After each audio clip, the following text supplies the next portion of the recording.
I'm Aleema Shivji, the UK Executive Director for Humanity and Inclusion. I initially trained as a physiotherapist with the dream of becoming a doctor. And it was actually in physio school, realised that being a doctor wasn't for me.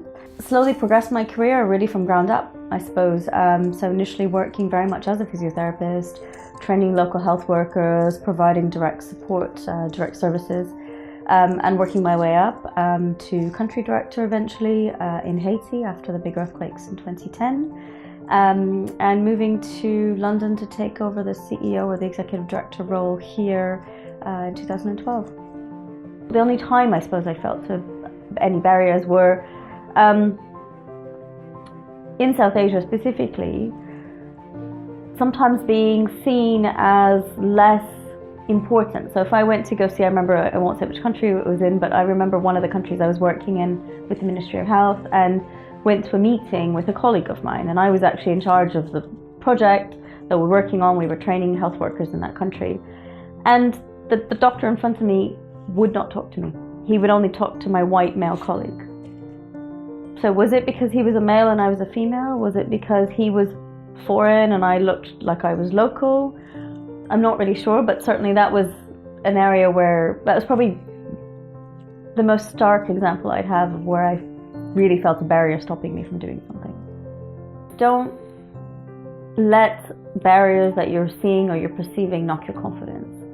You've got to remain confident in the face of them, because actually what I found for myself is remaining confident in myself and knowing that I knew what I was talking about and that I was the expert on whatever matter I was talking about.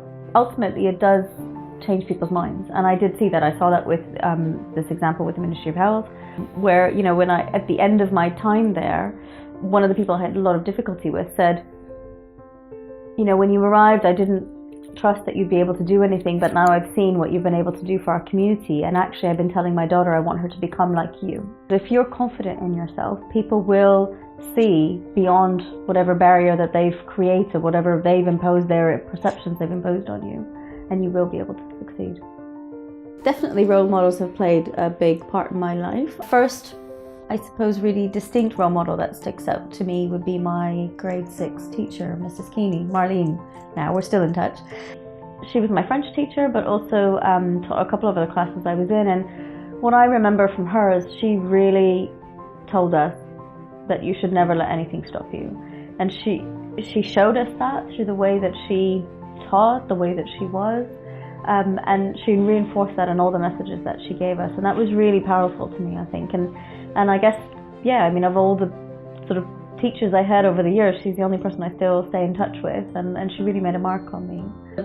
I have some incredible women in my life, actually, and they're just amazing role models. They come from different sectors, do very different things, and helps you to maintain your confidence and to realize how strong you are, and they sort of remind you that you're good at things that you maybe forget that you are good at. Don't let what other people think or say about you stop you. Just go and do what you want to do. Push yourself to learn as much as you can so that you can apply that knowledge. Leadership is about listening. It's about knowing where you want to go, but knowing how to take people along on that journey with you. Think about what difference you want to make in this world. We all have a place, and that includes, you know, bankers and shopkeepers and rubbish collectors and people working in development and artists, and figure out what you're passionate about and follow that passion.